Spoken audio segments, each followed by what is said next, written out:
To add a service, service providers will do so from this very top section of their user dashboard, this Services, My Services section. They'll click on Add Service, and that'll take them to the Add New Service page, is what we refer to it. They'll select the category of the service that they're offering. So in this example, we'll do dog walking.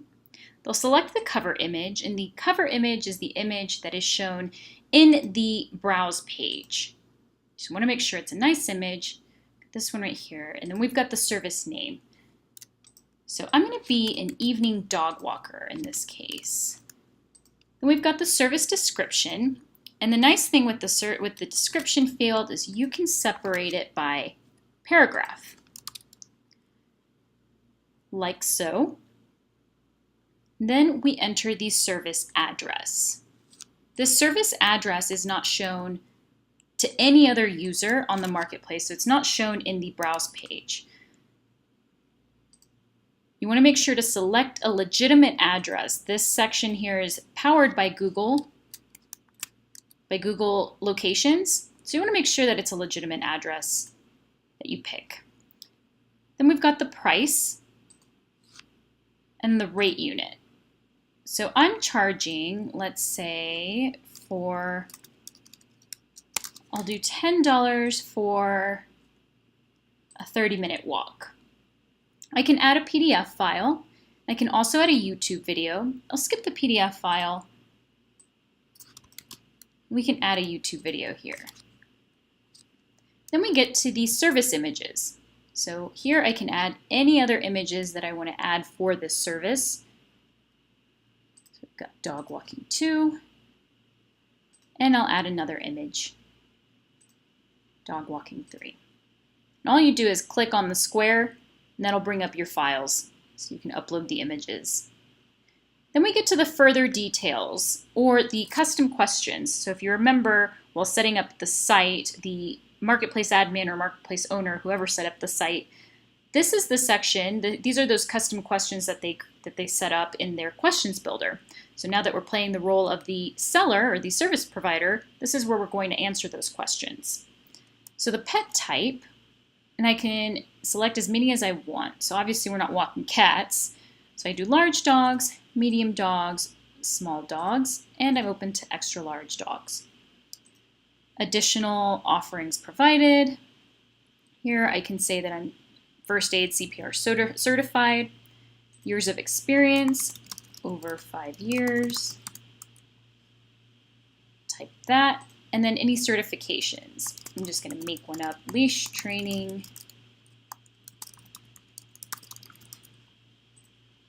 Enter that there. And then we get to the availability section. This is where I'm going to set up my availability, so my calendar. I'm going to select the time zone, and since I am in Charlotte, I think I selected Charlotte as Charlotte. So that's Eastern time zone. So I selected Eastern time zone here. Now I need to toggle each of these on, so any days that I'm available, I want to make sure to toggle on. And then we'll select the start time, so the 2 time. So since I'm doing evenings, more than likely not going to start in the mornings. So I'll start at 4 p.m. and then I'll do it until I do 9 p.m. And then I'll select all the other times here. Once I finish setting up each of my times, and move on to the set non-working days. So this section, so let's say that my birthday, for example, or a holiday falls on a Friday, for example. I can set up that unavailable day here. So I'll select the day, let's say that my birthday falls on the 17th. I'll select the 17th, and I can add times. So if I don't add a time, it's just going to block that whole day. So on the 17th, even though I am normally available from 4 p.m. to 9 p.m., because I'm setting this up, it's my birthday, it's going to block out that entire day as unavailable. If I wanted to, I can set other available times, like if, maybe I just want to work a half day or I still want to be open to a few hours, I can list those hours here. In this example, we'll just leave it as the entire day. Birthdays are really important. So finally, you're going to click Add, or the service provider will click Add.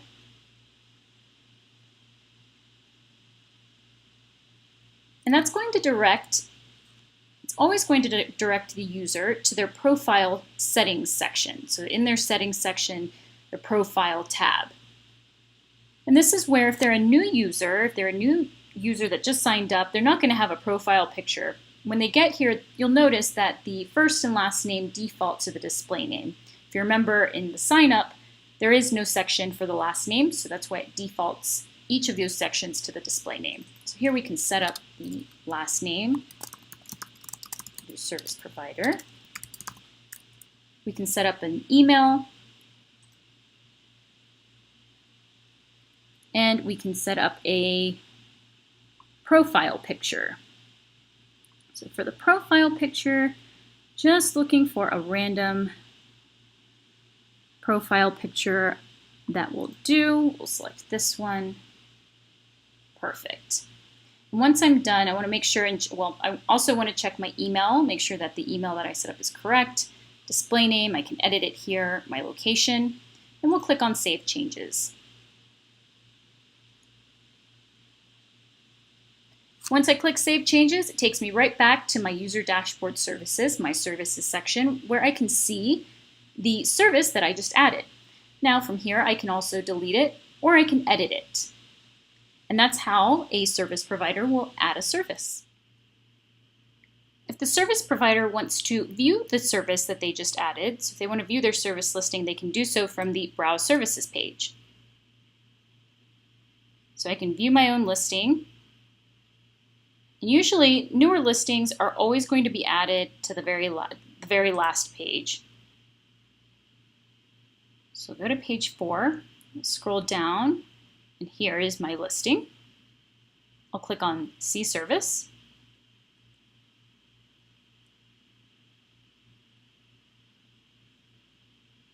And it pulls up my service profile.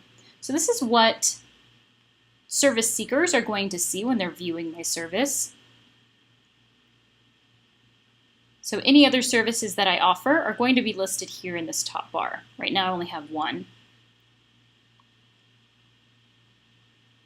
It shows my availability, work history and rating, and description, my working hours. On the side here, we've got the questions that I had answered, the subcategories and the tags that I selected, and then my media. So we'll get more in depth with this page and how the booking flow goes when a service seeker is wanting to book or request a quote from the seller in the next video